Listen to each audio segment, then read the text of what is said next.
పిల్లలు కావాలనే మీ కలను నెరవేర్చుకోండి. మొదటి కన్సల్టేషన్, మొదటి స్కానింగ్ ఉచితం. వివరాల కొరకు హెగ్డే ఫెర్టిలిటీని సంప్రదించండి. నమస్తే, నేను Keshav welcome to Suman TV. Sandhya theatre ఉదంతంలో జరిగినటువంటి పరిణామాలు, అల్లు అర్జున్ అరెస్ట్ తర్వాత జరిగిన పరిణామాలు మొత్తం కలిపి ప్రతిరోజు ఒక ట్విస్ట్. పుష్ప సినిమాలో ఎలా అయితే ఆ సస్పెన్స్ వాతావరణం కొనసాగిందో అదే తరహాలో కనిపిస్తుంది. ఫైనల్గా అల్లు అర్జున్కి చిక్కడపల్లి పోలీసులు ఎంక్వైరీకి నోటీస్ ఇచ్చారు. ఆయన పోలీసుల ముందర అటెండ్ అయ్యారు. అల్లు అర్జున్ చెప్పబోయేటువంటి అంశాలు, పోలీసులు విచారించబోయేటువంటి అంశాలు ఏ విధంగా ఉంటాయి, అలానే ప్రెస్ మీట్ తర్వాత జరిగిన పరిణామాలపైనే రాష్ట్ర ప్రభుత్వం కానీ పోలీసులు కానీ మరింత ఎక్కువ అసహనంతో, ఆగ్రహంతో ఉన్నట్టుగా సమాచారం అవుతుంది. ఈ అంశాన్ని విశ్లేషించేటువంటి ప్రయత్నం చేద్దాం. మనతో పాటు చంద్ర శ్రీనివాస్ గారు, అనలిస్ట్ ఉన్నారు. చంద్ర శ్రీనివాస్ గారు నమస్కారం. నమస్కారం అండి. అల్లు అర్జున్ విచారణకు అటెండ్ అయ్యారు. అసలు ఇది ఎవరు ఊహించాలి అంటే, ఆయన ఇంటరిమ్ బెయిల్లో ఉన్నారు కాబట్టి బెయిల్ రద్దు కోసం బహుశా ఇవాళ పిటిషన్ మూవ్ అవుతుంది, పోలీసులు మూవ్ చేస్తారు అని అందరూ అనుకున్నారు. సడన్గా 11 గంటలకి ఎంక్వైరీకి పిలిచారు. సో ఆయన కూడా బయలుదేరి వెళ్ళారు. అర్ధరాత్రి అంతా న్యాయ నిపుణులతో, ఆయన సంబంధించినటువంటి లాయర్లతో ఏ ప్రశ్నలు అడగవచ్చు, ఏం సమాధానం చెప్పచ్చు, వీటన్నిటి మీద కూడా డిస్కషన్స్ జరిగినాయని చెప్పిన వార్తలు వస్తున్నాయి. సో ఏం జరగవచ్చు అంటే, చిక్కడపల్లి రాజు నాయక్ స్టేషన్ హౌస్ ఆఫీసరు మీరు అన్నట్టు నోటీస్ రాత్రి 11 గంటలకి వెళ్ళినమాట వాస్తవం. అంటే కేసు ఇది ఏంటంటే, ఆయన పూర్తిస్థాయి బెయిల్ ఇవ్వాల కోర్టు, ఇంటీరియం బెయిల్ ఇచ్చారు. అంటే మధ్యంతర బెయిల్ మాత్రం, అది కూడా 4 వారాలే. పూర్తి బెయిల్ ఎక్కడ వేయాలో నాంపల్లి పోలీస్ స్టేషన్, అదే కోర్టు పరిధిలోనే రావాలి. సరే, ఇప్పుడు ఈ సిచ్యువేషన్స్లో పోలీసులు విచారించాల్సిన బాధ్యత వాళ్ళకే ఉంటుంది. పోలీసులు విచారణకు హాజరు కావాల్సిన బాధ్యత కూడా అల్లు అర్జున్ గారికి ఉంటుంది. నేను హాజరు కాను అంటే మళ్ళీ అది రివర్స్ అవుతుంది.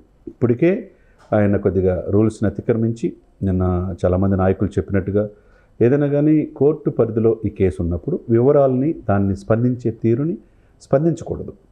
మరి ఇప్పుడు మాకు లాయర్లు చెప్పారు, మేము సీతేజను పలకరించలేకపోయాం, గొడవ ఇద్దని చెప్పి తెలిసినప్పుడు ఇది కూడా ఆ లాయర్లు మాత్రం మా లాయర్లు మాట్లాడమని చెప్పి ఆ లాయర్ని పక్కన కూర్చోబెట్టుకొని ఇచ్చిన సలహా మేరకు వాళ్ళు ఇచ్చిన వొకాబులరీ రాసుకుని అవే పదాలు మళ్ళీ ఆయన చెప్పి అదేదో రాసి పంపించారు నోటు. సరే, అది మనకు కనపడింది, అక్కడ ఒక తప్పు జరిగింది, అది స్పందించకుండా ఉండాల్సింది. స్పందించకుండా ఒక లెటర్ రూపాయన జరిగిపోయింది, క్షమాపణ కోరి ఉంటే ఇందాక వచ్చేది కాదు. సరే, ఏదైనా వాళ్ళు కూడా ఫెస్టేజ్కి తీసుకున్నారు పోలీసులు. ఏసీపీ రమేష్ కుమార్ అండ్ డీసీపీలు వాళ్ళ ఆధ్వర్యంలో చిక్కడపల్లి రాజు నాయకుల పరిధిలో జరుగుతుంది. దీనికి సంబంధించి వాళ్ళ ఆయన్ని కూడా అశోక్ రెడ్డి గారు వెళ్ళారు, తన మామగారు చంద్రశేఖర్ రెడ్డి గారు, నాన్నగారు అల్లు అరవింద్ గారు కూడా ఆయనతో పాటు వెళ్ళింది మనకు కనపడుతున్నాయి. సరే, ఏదైనా కానివ్వండి, విచారించే హక్కు పోలీసులకు ఉంటుంది. ఇప్పుడేంటి, అన్నీ కూడా ఆధారాలు ఉన్నాయి. ఆయన ఎన్ని గంటల దాకా ఉన్నాడు, ఎన్ని గంటలకు ఎంటర్ అయ్యాడు, ఆయన చుట్టూ ఉంది ఎవరు, ఆయన పోలీసులు ఇప్పుడు ఆ క్లిప్పింగ్స్ కూడా వచ్చినాయి. ఆయన వెళ్ళి ఏసీపీ గారు వెళ్ళి రిక్వెస్ట్ చేయటం, ఆయన రానంటాం, తర్వాత డీసీపీ గారు ఎంటర్ అవటం, అప్పుడు బయటికి రావటం, బయటకు వచ్చిన అభివాదం చేయటం, ఇవన్నీ కూడా క్లిప్పింగ్స్. ఇవన్నీ ఏమంటారు, డాక్యుమెంటల్ ఎవిడెన్స్ అంటారు, సాక్ష్యాలు. ఇవే కోర్టులో కావాల్సింది. మరి ఈ పరిణామాల మధ్య ఆయనకి ఏం చేస్తారంటే, విచారించి మీరు ఎందుకు వచ్చారు, మీరు 4వ తారీఖు రిలీజ్ సినిమా, 3వ తారీఖు వస్తున్నామని చెప్పి ఇంటిమేషన్ టు సంధ్యా థియేటర్ యాజమాన్యం, వాళ్ళు చిక్కడపల్లి పోలీస్ స్టేషన్ పరిధిలో ఉంది కాబట్టి వాళ్ళు వద్దు, మేము కంట్రోల్ చేయమని చెప్పారు. ఆల్రెడీ చెప్పినప్పుడు ముందస్తుగా అంటే ఇక్కడ ఒక్కటి, ఇప్పుడు ఇదంతా అయిపోయింది ఆల్రెడీ.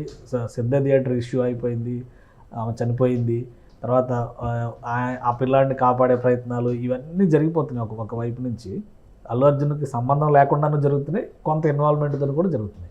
కానీ ఇక్కడ వస్తున్న సమస్య ఏంటంటే, ఇంటరిమ్ బెయిల్లో ఉన్నటువంటి అల్లు అర్జున్ మీడియా సమావేశం పెట్టడం ద్వారా తన అభిప్రాయాలను వెల్లడించడం ద్వారా, ఎవరి మీద కోపం లేదంటూనే తన అభిప్రాయాలను వెల్లడించడం ద్వారా పోలీసులు మళ్ళీ ఇంకొక నోట్ రిలీజ్ చేసి, వీడియోలు రిలీజ్ చేసి, అసలు ఏం జరిగింది సీన్ టు సీన్ ఎక్స్ప్లెయిన్ చేసేటువంటి సిచ్యువేషన్ అల్లు అర్జునే క్రియేట్ చేశారు.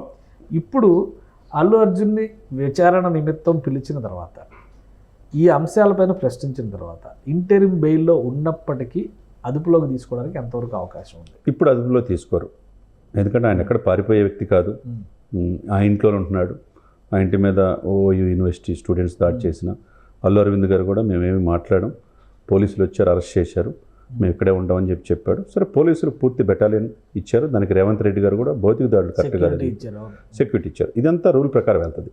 కాబట్టి ఇక్కడ ఏంటంటే, ఆయన దేశం విడిచిపెట్టి వెళ్తారనే ఇది ఉన్నప్పుడు, కేసు తీవ్రత ఇంకా ఎక్కువగా ఉన్నప్పుడు, ఈయన వల్ల ఈ యొక్క రాష్ట్రానికి, ఈ దేశానికి ఇబ్బంది కలిగిద్ది అనే ఆలోచన ఉన్నప్పుడు, లేకపోతే మనీ లాండరింగ్ కేసులు ఇట్లాంటి మల్టిపుల్గా ఉంటే మాత్రం ఆయన పాస్పోర్ట్ సీజ్ చేసుకుని లుకౌట్ నోటీసులు ఇచ్చి ఇప్పుడైనా పాస్పోర్ట్ సీజ్ చేసుకునే అవకాశం ఇప్పుడు హ్యాండ్ ఓవర్ ఎస్ ఇప్పుడు ఏమవుద్దంటే అండి 4 వారాలు ఇంటీరియం బెయిల్ మీద ఉన్నారు కాబట్టి కేసు విచారిస్తారు. అది ఎన్ని గంటలు ఇస్తారా విచారిస్తారా అక్కడున్న ఆల్రెడీ ఏదైతే ఎలా ఉంటుంది విచారణ అనేది చూపించారు. ఎవరో ఆనంద్ గారు ప్రత్యక్షంగా మనకు అందరికీ ఆల్రెడీ మొత్తం చూపించారు. ఎందుకు చూపించాల్సి వచ్చిందంటే ఈ రాష్ట్రానికి ముఖ్యమంత్రి ప్రథమ పౌరుడు, ఆయన గవర్నర్ ఎలా ఉంటారో ముఖ్యమంత్రి గారు ఈ గవర్నమెంట్ కస్టోడియన్గా ఉండాలి. మరి లా అండ్ ఆర్డర్ కూడా ఆయన చేతిలో ఉన్నప్పుడు అసెంబ్లీలో అడిగిన ప్రశ్నలు సమాధానం చెప్పింది సరే తప్పు జరిగిందని అంటే ఒక్క మాటతో పోయేది. లెటర్ రాసి ప్రెస్ మీట్ పెట్టి ఒక రకంగా తెలంగాణ రాష్ట్రాన్ని తెలంగాణ ముఖ్యమంత్రిని ప్రశ్నించినట్టే. అది దాన్ని ప్రిస్టేజ్గా పోలీసులు తీసుకున్నారు. పోలీసులు ఎవరు ప్రజలకు సంరక్షణలు. పోలీసులు మాదేం తప్పులేదు, మా మీదే మీరు ఇచ్చేస్తున్నారు అనేది వాళ్ళు కరెక్ట్గా ఉన్నారు. కాబట్టి ఇవన్నీ కూడా మినిట్ టు మినిట్ ఈరోజు అడిగే అవకాశం ఉంది. అది ఎన్ని గంటలైనా విచారణ హాజరవ్వాల్సిందే. ఆయనకు కావాల్సిన కూడా సదుపాయాలు కల్పిస్తారు. ఒకవేళ లేట్ అయితే రేపు కూడా మళ్ళీ పిలిచే అవకాశం పోలీసులకు ఉంటుంది. ఎందుకంటే వీళ్ళు ఛార్జ్షీట్లో నమోదు చేయాలి కదా. మళ్ళీ సెషన్స్ కోర్టు దాకా వచ్చేది. కేసు తీవ్రత రీత్యా మనిషి చనిపోయి ఉన్నారు రేవతి. కాబట్టి ఇందులో అంత ఎక్కువ అడగడానికి ఇప్పుడు లిక్కర్ స్కామ్ ఉంది ఢిల్లీలో, రోజుల తరబడి కవిత గారు అటెండ్ అయ్యేవారు. మళ్ళీ మరుసటి రోజు సాయంత్రం వరకు రాత్రి 7 గంటల వరకు 8 గంటల వరకు ఎంక్వైరీలు కొనసాగిన పరిస్థితి ఉంది.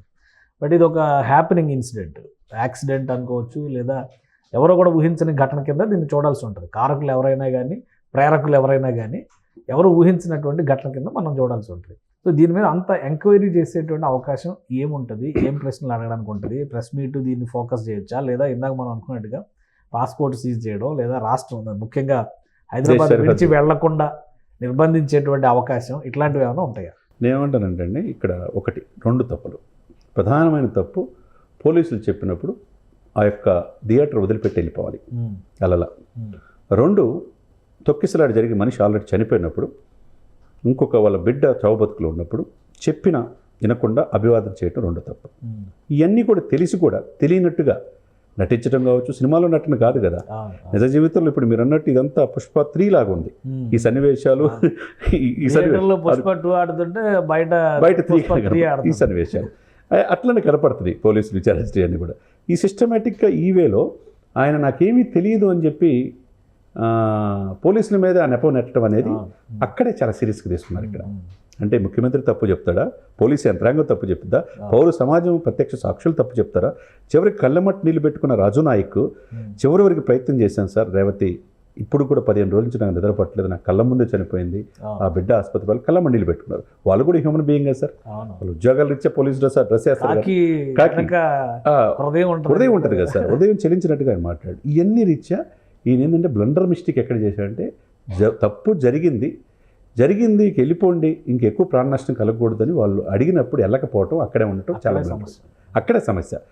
సరే వినకుండా నాకెవరు పోలీసులు చెప్పలేదు అని చెప్పి అని ఇది చేయటం అనేది. ఇంకొక డౌట్ కూడా ఉంది. ఇప్పుడు అల్లు అర్జున్ అంటే సరే ఆయన ఏదో ఇమ్మెచ్యూరిటీతో ప్రెస్ మీట్ పెట్టి ఇవన్నీ హడావుడి చేశాడు అనుకోవచ్చు. పోలీసులు కూడా కేసు ఎంక్వైరీ జరుగుతుంది, విచారణ ముఖ్యంగా కోర్టు పరిధిలో ఉంది కాబట్టి ఈ ఎవిడెన్సెస్, సాక్ష్యాలు ఇవన్నీ సహజంగా కోర్టులో ప్రవేశపెడతారు. ప్రజల ముందర ఎందుకు పెట్టారు? ఫస్ట్ టైం ఎందుకు వచ్చింది ఈ అవకాశం ఇచ్చింది అల్లు అర్జున్ గారే. అంటే ప్రజలు రక్షించాలని పోలీసులు ఎంతవరకు అంతవరకే చూపించారు, ఇంకా చూపించని చాలా ఉంటాయి. కోర్టు వరకే సీక్రెట్గా ఇస్తారు కవర్లో, ఎన్ని విత్ ఎవిడెన్స్ సార్. 10,000 వీడియోలు వీళ్ళు చెక్ చేశారంటే ఎన్ని రోజులు? ఈ రోజుకి సార్ 20 రోజులు సార్. 4వ తారీఖు ఈ షో పడింది, ఇది 24, రేపు క్రిస్మస్. 20 రోజుల నుంచి వాళ్ళు యంత్రాంగం, వాళ్ళు ఫ్యామిలీ ఉంటుంది, వాళ్ళు బిడ్డలు ఉంటారు. అనేక ఆరోపణలు పోలీసుల మీద చేసినప్పుడు, ముఖ్యమంత్రి చేసినప్పుడు వాళ్ళు సీరియస్గా తీసుకుంటారు కదా. కాబట్టి ఇక్కడ ఏంటంటే 10,000 వీడియోలు చూడటం ఒక ఎత్తు అయితే, విచారణ దశలో ఏవి చెప్పాలి, ఎంతవరకు చెప్పాలి, పోలీసు యంత్రాంగం మీద ఆరోపణ చేసినప్పుడు అంతవరకే చెప్పారు తప్పితే ఎక్కడ కూడా వాళ్ళు కోర్టుని విభేదించినట్టుగా చూపించాల. విచారణ నిమిత్తం పిలిచిన తర్వాత ఇంకా మిగతా సాక్ష్యాలు ఇంకా ఉంటాయి, వాళ్ళు పూర్తిగా రివీల్ చేయరు. ఎందుకంటే కోర్టు పరిధి వరకే వాళ్ళు ఎవరేస్తారు, వాళ్ళకి కూడా తెలుసు కదా రూల్స్ అండ్ రెగ్యులేషన్స్. ఎవరైనా మన కోర్టు ముందు ఎవరైనా ఒకటే అనేది వాళ్ళకి తెలుసు కదా. కాబట్టి వాళ్ళ యంత్రాంగం మొత్తం సమాయత్తమైంది, వాళ్ళు క్వశ్చన్స్ సిద్ధం చేసుకున్నారు. ఈయన కూడా అశోక్ రెడ్డి మీరు అన్నట్టు రాత్రి వాళ్ళు ఈయన కూడా ఫీడ్బ్యాక్ ఇచ్చి ఉంటారు. తర్వాత ఏమేమి మాట్లాడా, తెలుసో తెలియదో, ఇప్పుడు అక్కడ జరిగినా నేను లేదు అంటాడు, నాకు చెప్పలేదు అని అంటాడు. చెప్పింది లేదనేది సాక్ష్యాలు ఇల్లు చూపించాలా. అదే సమయంలో ఆ మూర్తికి ఎవిడెన్స్ ఏమైనా ఇవ్వగలుగుతారా? ఇప్పుడు థియేటర్ లోపల చీకటిగా ఉంటుంది, సినిమా చూస్తుంటే వీళ్ళు వెళ్ళి చెప్పారు థియేటర్ బయట నుంచి లోపలికి వెళ్ళేవి మాత్రమే దృశ్యాలు ఇచ్చారు ఇంకా ఈ లేవు అంటున్నారు. లోపటవి లేవు అంటున్నారు. సో అది కోర్టు కన్సిడర్ చేయొచ్చా అక్కడ వరకు? అక్కడ వరకు వెళ్ళింది కూడా కనపడుతుందిగా, చెప్పినట్టే ఆయన చెప్పాడు ప్రధాన సాక్షి. వీడియోని సాక్ష్యంగా సాక్షిగా పరిగణన తీసుకుంటారండి, డెఫినెట్గా తీసుకుంటారు. దీంతో పాటు ఇంకేమైనా వీడియోలు ఉన్నాయేమో అవన్నీ చూపించి ఈయనకి ఎందుకు వెళ్ళాల్సి వచ్చింది చెప్పినా అని చెప్పి అవన్నీ కూడా ఛార్జ్షీట్లు నమోదు చేసే అవకాశం ఉంది. ఫస్ట్ ఇన్ఫర్మేషన్ రిపోర్ట్లో FIRలో 105, 118/1 సెక్షన్స్ పెట్టారు. దాని తీవ్రత దృష్ట్యా ఈయనకి చెంచలగూడ జైలు ఆ రోజు వెళ్ళాడు. ఇప్పుడు ఇంటీరియర్ బెయిల్ మీద వచ్చాడు. పూర్తికాలం బెయిల్ రాలా. ఇది విచారణ జరుగుతున్న దశలో ఉంది. విచారణకు సహకరించాల్సిన బాధ్యత హీరో అయినా అల్లు అర్జున్కి వాళ్ళు ఎవరికైనా ఒకటే. కాబట్టి పోలీసులు విచారిస్తారు. విచారించే దశలో ఆయన అరెస్ట్ చేసే అవకాశం లేదు, కానీ ఆయన చెప్పినవన్నీ కూడా నమోదు చేసుకుంటారు. వాళ్ళు సాటిస్ఫై కాకపోతే మళ్ళీ పిలిచే అవకాశం ఉంటుంది అనమాట. Right. Thank you Jan Srinivas గారు విశ్లేషణ అందించినందుకు. ఇది అల్లు అర్జున్ పాస్పోర్ట్ సీజ్ చేసే అవకాశం ఉండొచ్చు. ఆయన హైదరాబాద్ విడిచి వెళ్లకుండా నిర్బంధించేటువంటి ఛాన్సెస్ కూడా ఉండొచ్చు. ఎందుకంటే జరుగుతున్నటువంటి పరిణామాలు చూసినా కానీ కేసు విషయంలో అల్లు అర్జున్ ఆల్రెడీ బెయిల్ పైన, ఇంటరిమ్ బెయిల్ పైన ఉండి ప్రెస్ మీట్ పెట్టడం అనేది ఒక పెద్ద దోషంగా కనిపిస్తుంది. మొత్తం వ్యవహారంలో రాష్ట్ర ప్రభుత్వం సీరియస్గా ఉంది, పోలీసు యంత్రాంగం సీరియస్గా ఉంది. కాబట్టి విచారణ నిమిత్తం ఒకరోజు పిలుస్తారా, 2 రోజులు పిలుస్తారా, పోలీసులకి అల్లు అర్జున్ సహకరించే విధానంపైనే మొత్తం వ్యవహారం ఆధారపడి ఉంటుందని చందు శ్రీనివాస్ గారు విశ్లేషిస్తున్నారు. ఇది special discussion. Keep watching. Suman టీవీలో మీ పర్సనల్ అండ్ బిజినెస్ ప్రమోషన్స్ కోసం కింది నెంబర్కి కాంటాక్ట్ చేయండి.